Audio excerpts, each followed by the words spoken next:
Hello there. Good evening, floralpreneurs. Let me see if I can just get me. Hi, how are ya? All righty.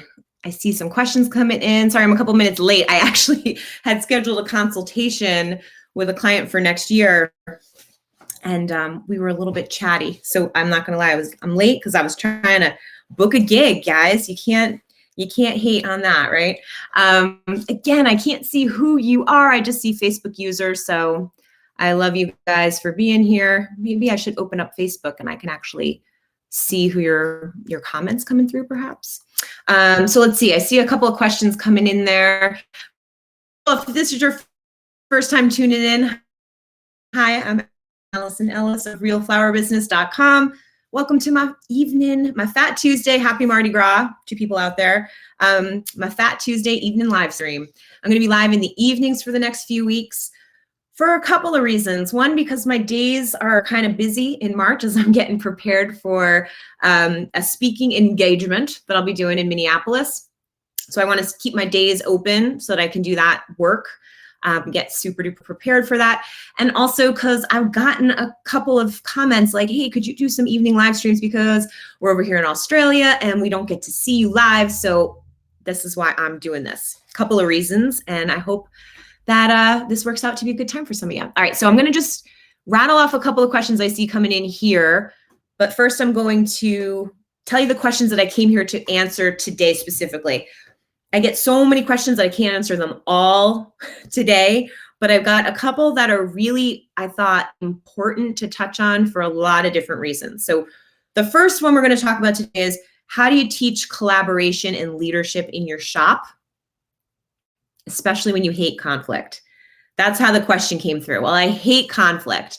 I don't want to have to confront people and tell them that they're maybe acting a bad way, maybe they're being a little too bossy.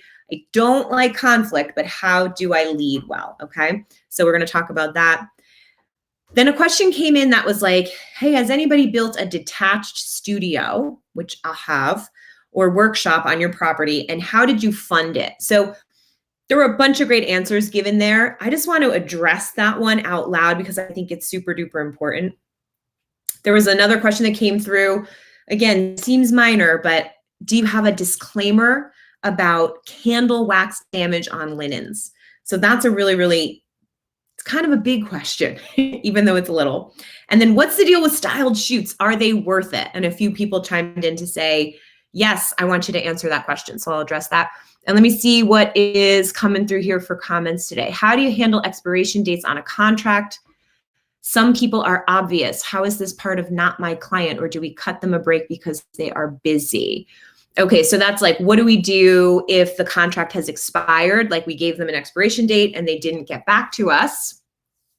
Do we get Mardi Gras beads? You know, I was like gonna grab my Mardi Gras beads, but then I thought I was kind of look like a poser. I'm like in Vermont, sober. I mean, no drinking tonight for me. I had tea tonight. I mean, maybe I'll have a glass of wine after this, but don't feel very Mardi Gras-like. Let's see. Tracy says, hi from Washington. I love this time as I'm on the West Coast. Okay, awesome. That's great. All right, sorry, you guys. I'm getting used to this Be Live thing, so I'm like enchanted by your comments on the side scroll. All right, let's dive into, let me just tackle that first one because it's so easy, the expiration dates. So how do you handle this if they don't get back to you before the expiration date? So I've got some stuff, I've talked about this before where I've got some videos on my website. Should you set an expiration date? What do you do when it expires? It's up to you. It's kind of choose your own adventure when something expires. Do you want to book the client? Are you willing to keep the date open because you have it open and you'd like to book them? Do you not want to book the client and this is your out? This is your opportunity to be like, okay, great. We're actually not working with each other and I'm cool with that. Or do you want to just kind of put the pressure on them and say, so today's the last day. I'm not going to hold your date. If you don't book, then you lose it. It also means that you lose the gig, right? So it depends, what outcome do you want? I'm always saying like, what's your intention? What's your intention? So what should you do after a contract expires depends on your intention. How much do you want to book them? Do you have another inquiry for their date? Or are you completely open and you're like, you know what, I can wait. If you need a few more days, I can give you a few more days. I tend to like to make it just clear to them that the contract's going to expire. If they would like to book with me, here's what to do. And if I don't hear from them, I'll presume they've moved on and, wish them well. So, it's really important to close the loop on things. I talk a lot about closing the sale. It's something that a lot of florists fail to do. You don't ask for the sale. You don't do that last closing pitch, following up on the expiration date or before the expiration date. Your quote expires tomorrow. Do you have questions? Do you want to move forward? If I don't hear from you, I'll presume you have already chosen to work with somebody else. So then they know, okay, cool. I don't have to reply to her because she's going to just move on. Or they'll say, oh, whoa, I don't want this person to move on. I better get back to them and tell them what's going on. I loved you, but I'm waiting on a quote from somebody else. Could you give me 3 more days? And now the ball's in your court.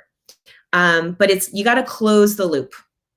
You can't just send people open-ended emails like, I'm just checking in. It has to be, and then this is the action that either you or I shall take, right? That's the way to really make it clear for people. So I hope that was helpful. Let me know if you have a more specific question about that.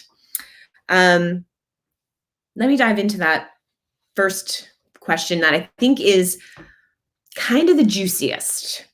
How do you teach collaboration and leadership in your shop?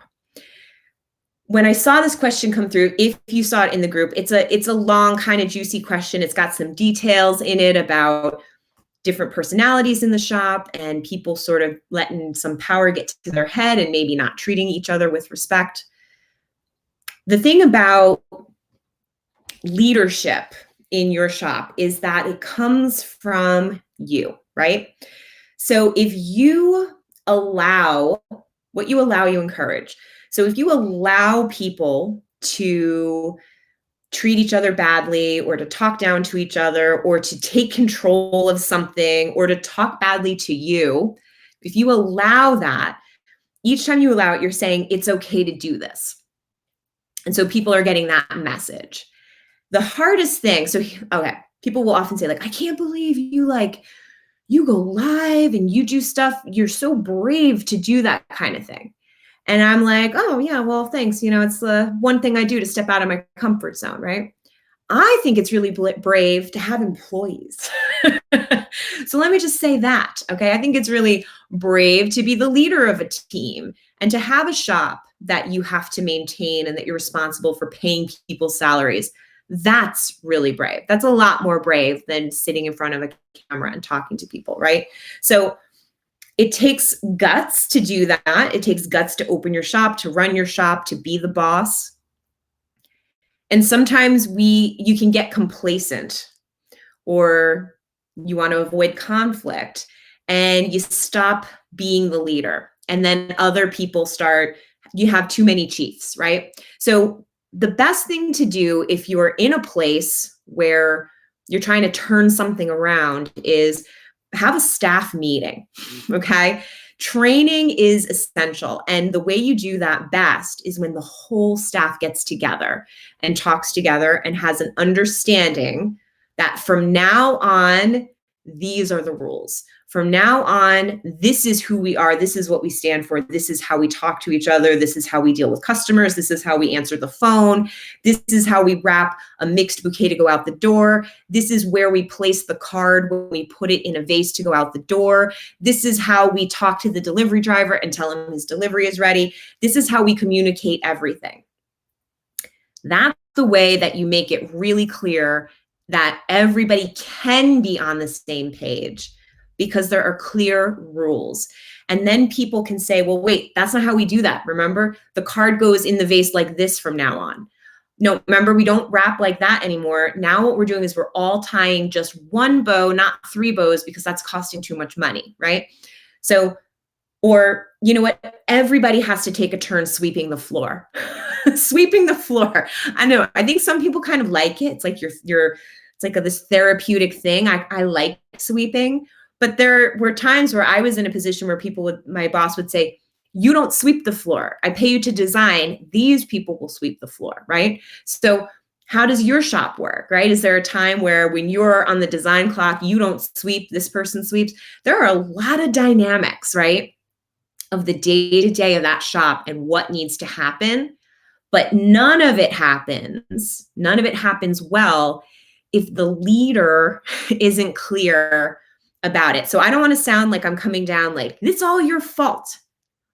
But it doesn't hurt to acknowledge that maybe the buck stops there, right? Maybe it is all your fault.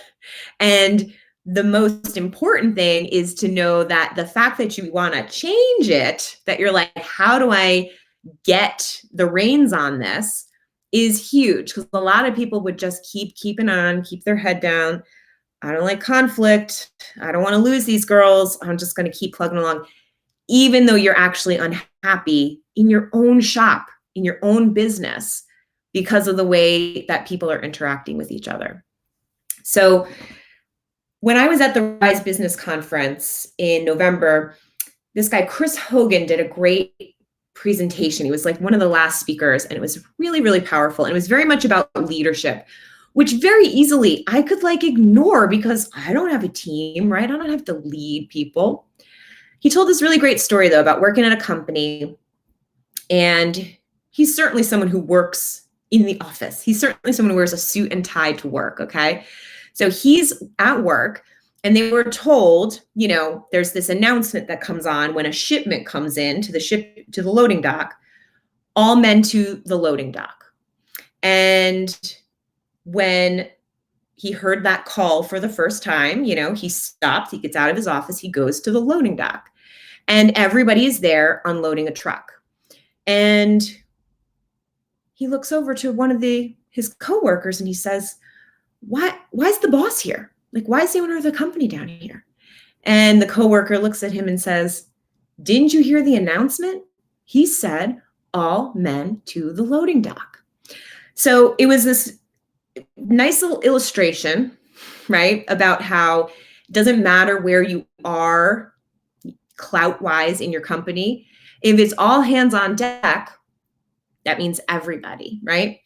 So if you're going to be a leader, it means getting in there with them. It means helping your team to grow, mentoring and training them, right? Maybe you teach them something new. Maybe that's how you get them all to come in for this evening meeting or Sunday training or whatever annoying thing you're going to have to do to get them off their regular schedule and into your training. But maybe you teach them something new. And in that training period is a time for you guys to refresh and really talk about how you're going to proceed from here. So this is what's been happening. And now this is what's going to happen. And the reason it's going to happen is because as the owner, you're going to make it happen, because that's the only way this happens. It's the only way anything changes. It's the only way anybody starts acting better, different, more responsible, more respectful, is if you're there overseeing it and making it happen. When you can serve your employees well, like if you haven't actually communicated your expectation, then what you have is you have thoughts, right? You don't have a plan. You don't have actions that your employees know how to take. If you are like, this is what I wish would happen, but you haven't articulated it, right? It's just a thought. If it's something you thought people understood, but they're not doing it, well, then they don't understand it, or they don't respect your rules. And either way, something has to change, right? So I think that being a leader isn't easy, but it's something that you can learn to do better. And it's something that you can learn to teach them. As you get better, you can show them, lead by example, right? So a good leader listens, right? So ask questions. Try this if you're looking for a way to start being a stronger leader. Ask your employees, like, how are you? What are you working on right now? Like, get up in their grill, like, hey, so what are you doing? How's everything going? How can I help you? I don't know, you might ask your employees this every day. But if you don't, why not? How can I help you? What can I do for you today? I can't remember the last time I had a boss ask me, how can I help you? Right? But try it, because if you can show that to them, they can maybe show it to each other, right? Like you model that behavior and then they look at each other and say, hey, how can I help you?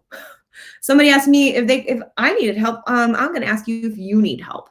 Let me know if that sounds doable to you out there, that you could actually start to like build some loyalty and unity simply by asking questions and stepping up.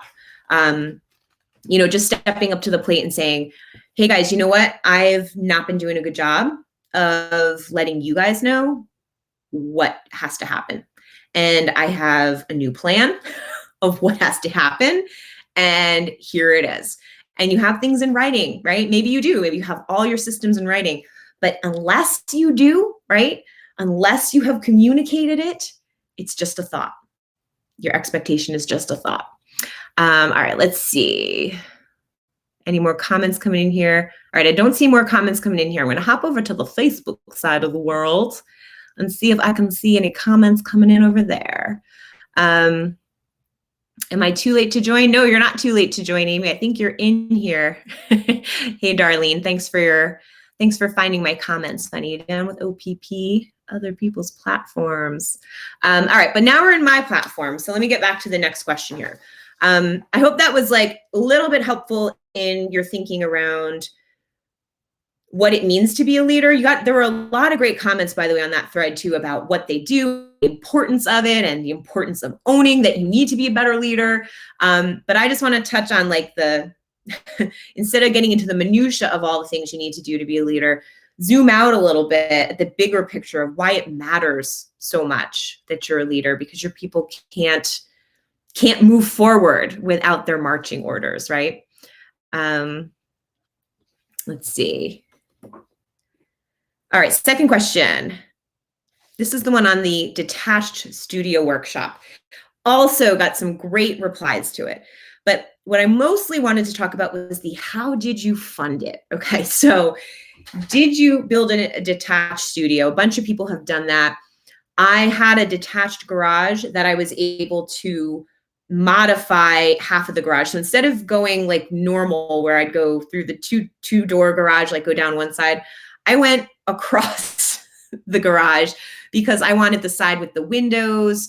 I knew that I was going to keep my coolers on the other side, and so that I'm not putting like the hot air from the cooler into the space I'm trying to air condition.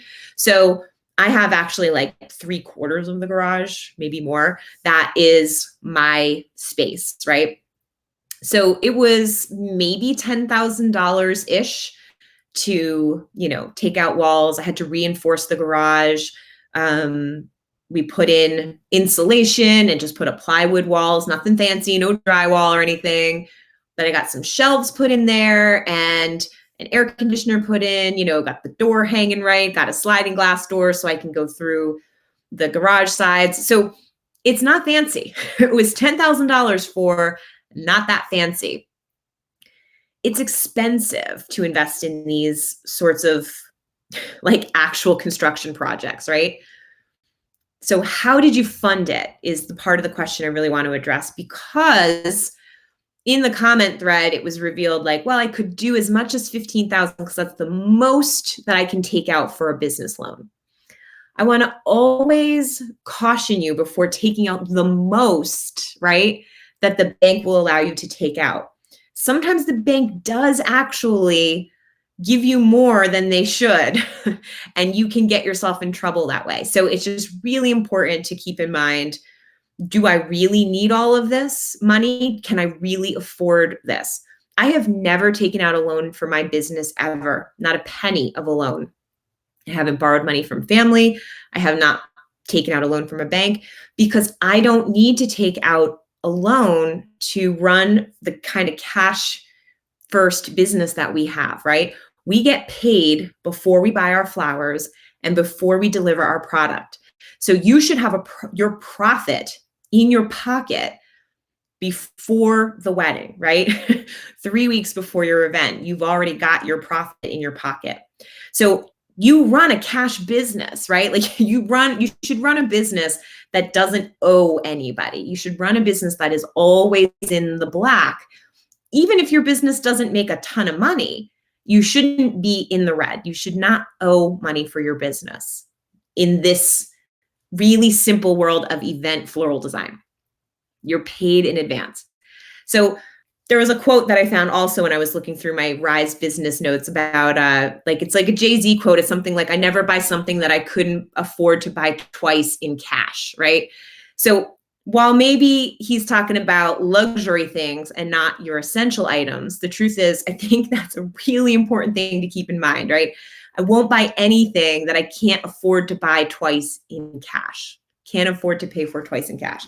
So if you can't afford that studio space, if it's going to set you back, you're like, well, in 5 years, I'll have it paid off. Just think about if you just saved your profits for the next couple of years, how much closer you would be to actually being able to pay for that, right? Maybe you could pay for the whole thing with your profits from this year. Like ideally you could, right? Ideally, your business would make $15,000 in profit. You may need to pay other things with that. But even if you have a small little side hustle, right, you should be able to work in a cash basis with your business. Unless you're literally like, I do not have a home. I have absolutely nowhere where I can work. This is it for me. Like I have to build this. Then maybe that's when people take a leap. But I know florists who've, taken out a loan to buy a $10,000 cooler. Like, whoa, that's a lot. That's a wow. That's just a wow, right? But people do it. They're like, I took out a $10,000 loan to pay for my cooler. And now they're paying for their cooler for a real long time. Whereas maybe if you could put that purchase off for a little bit and pay for it in cash or half cash, I get the idea that sometimes people are like, you have to take out a loan. I get it. So I'm not going to shame you for taking out a loan in your business when it's necessary, when it's strategic. But I think you can see my point here, how like, if you can defer gratification long enough to save money, you can be in just a better position overall. So I just really wanted to make sure I touched on that, how do you pay for it piece? Because I don't even want to say it's easy to take out a loan. It's not. You have to take out the loan. You got to do the paperwork. You probably have to put up some collateral, and then you got to pay that thing every single month, no matter what. You just got to be serious with yourself and your family about if that's what your business should do right now, and if there's anything you can do to shoestring it long enough to make a bigger down payment. That would be my advice. Okay, excuse me. All right, this is the nice little simple, easy question that's actually kind of juicy. Do you have a disclaimer on candle wax damage on linens? So I don't have a specific disclaimer on that, but the topic is an important one because, so again, in this question, someone said, my bride, I told her it could ruin the linens, and she was like, I do not care. What should I write for a disclaimer? Here's the thing. Your bride may not care. Your bride should then take responsibility, right, for any kind of damage. But does the rental company care? Because if you're going to do business, or the venue, right, depending on who owns the linens, if you're doing business with these people repeatedly, it does reflect badly on you when you ruin their linens. Even if the customer requested it, please ruin their linens. I'll pay for it. Does the venue want the money for the linens, or is it easier for them to just have the linens undamaged, right? So think about your vendor relationship. That's what I really seriously want you to think about when you're thinking of something like this. Well, the bride said she would, forget about if the bride said, well, I'll pay for it. Communicate it. So for example, if this were me and the bride said, I don't care, it's going to drip all over, I would have something in writing, and then I would probably contact our local rental company and have a conversation. So this is what they want. They want candles. They're refusing to allow me to put anything under to protect the linens. I just wanted to give you a heads up that, I know she's taken responsibility for them, but I just wanted you to know that I'm not about ruining your linens. This is like our customers' request, right? Because now you're in this together. Like, what are we going to do about this? And then you can take it from there. So I'm less worried about who's going to pay for it, although obviously the customer. And by the way, that's their agreement with the rental company. So, while you should have it in writing, like as long as you understand that I will not be held responsible for any damage to the linens as we discussed, right?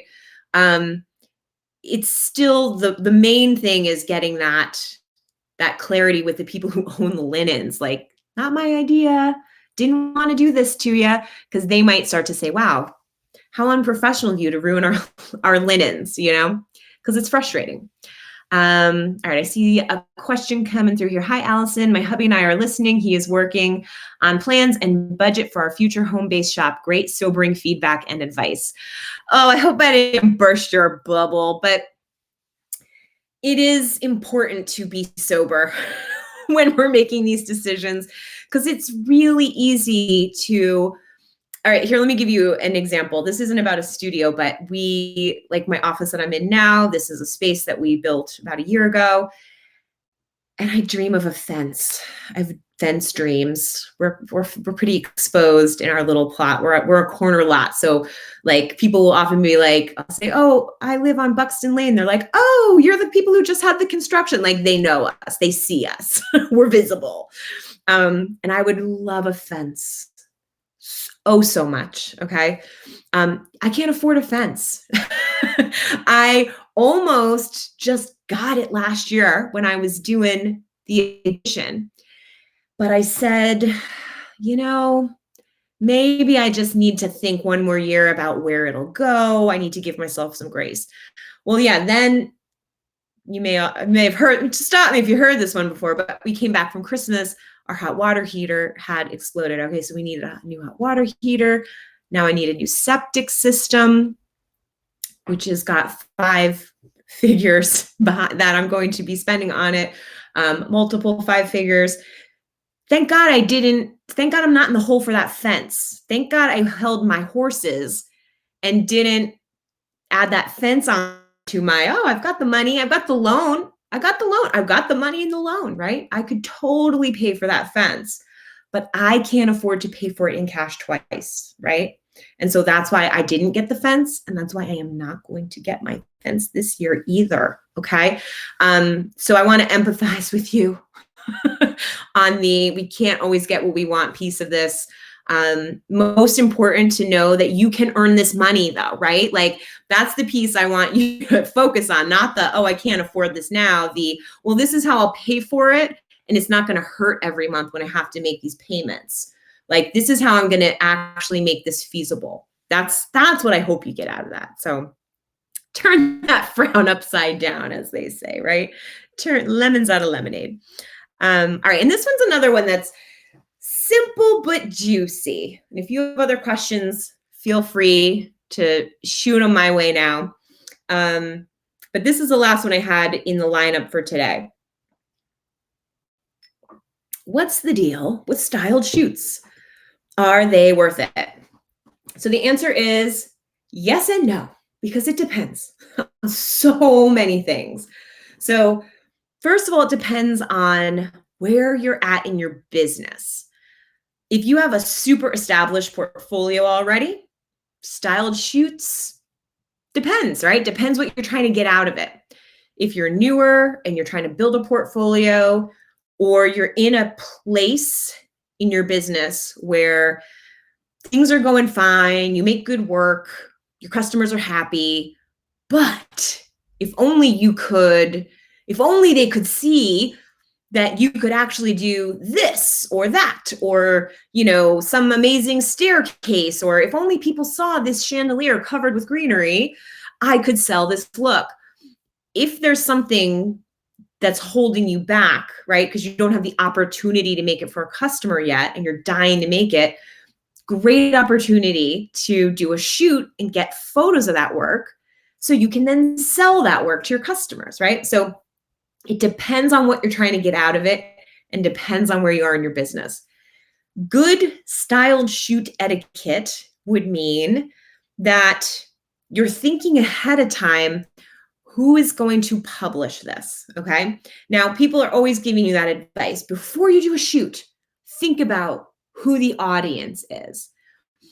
I like to think you should always presume that no one's going to publish this thing except for you. You are who's going to publish this thing. So that can help you say, okay, this is what I would like to do. And then you have to think, what sorts of blogs? Because again, people like to be like, oh, the blog is dead, but that's where you're seeing weddings, on people's blogs still. So what sort of blog, website am I going to submit this to? Whose style does this look like, right? Because they do each have a style. It's very rare that you're looking at, because again, they have an ideal customer. The blog has an ideal customer. So if you're going to send something to Rock and Roll Bride, that's going to be different than if you send something to Wedding Chicks, probably. Now, there's some crossover. Sometimes, you'll have somebody who's like, oh, here's a super fun such and such. But you got to know who would be interested in this if you're really seriously trying to get it published. If you just want to do photos for yourself, your business, your website, you can do whatever you want, right? But if you're actually trying to get it like on Style Me Pretty or wherever, Martha Stewart or whoever you want it featured, you have to know what their aesthetic is and create something that's in line with that. You can't do the shoot first and then think, I wonder who'd like this. I wonder whose style this is. Because that's a surefire way to make sure it only ends up on your blog. A couple of things that are important are, of course, the photographer. When you're doing a styled shoot, so here's where it's like, there's two sides of the street.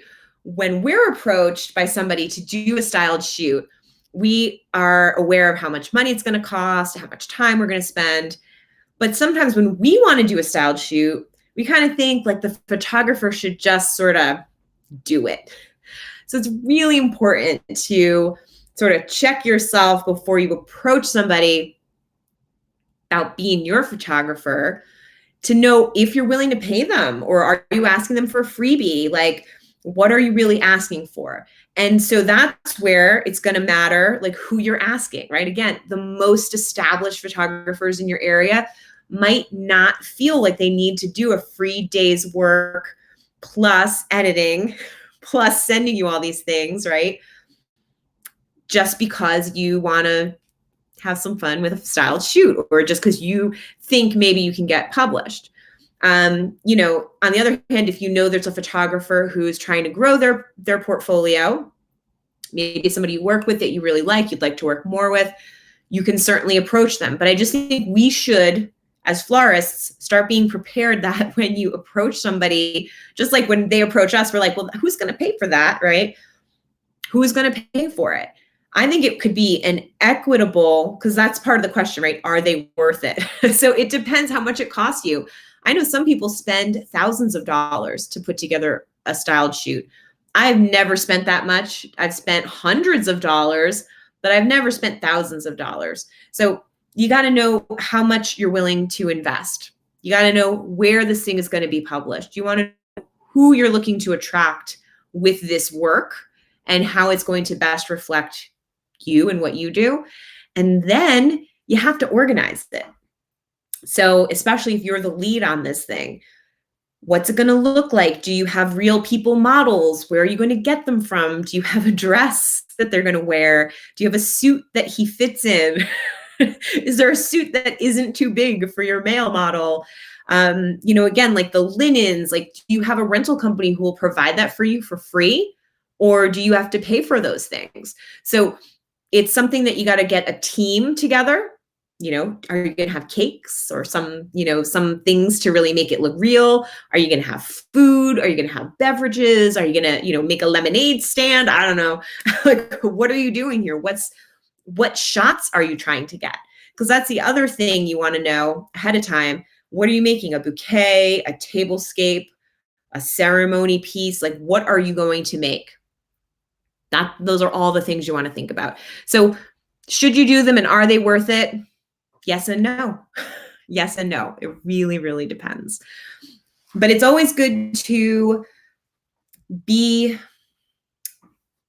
a planner in your business. Be a planner about where you're spending your money. If you're going to be the person who's coordinating all the people, just make sure that you're organized, because I don't know if there's anything worse than when you show up for a styled shoot and nobody's ready and it's just wasting people's time. That is the worst, because you're like, I'm here for free. Why aren't people ready? That is not a good feeling. Let me see if there are any other questions. Now is a very good time to send them. I don't see anything over here on Facebook, so I don't think I'm missing anything. I think there's like a slight delay between the Be Live and the Facebook, so I just want to make sure I'm not missing any comments coming through. I think I just want to touch back on that very first piece of the collaboration and leadership piece. Even if you are just leading your team on the day of setup and you don't have a shop, or if you're leading your team for a styled photo shoot, anytime that you're being the leader, make sure that piece about, communicating your expectations is really, really clear to your customer, to your employees, to the people helping you, or to the people collaborating with you if it's a shoot, because nobody can read your mind. And I think a lot of times people, especially when we're visual, when we can see it, we just think other people can see it too. How many times have you gotten pictures back from an event and you go, I cannot believe they didn't get just a shot of the bouquet. I cannot believe they didn't get a shot of just this, right? Not everybody sees it the way that we see it. So if we can be clear about how we communicate our expectation, we can actually have that expectation met, right? What you allow, you encourage. So make sure that you're not letting people do things that you really don't mean to encourage. And one more thing on the styled shoot, you got to make sure it's really clear with your photographer when you're going to get photos, how that's going to work.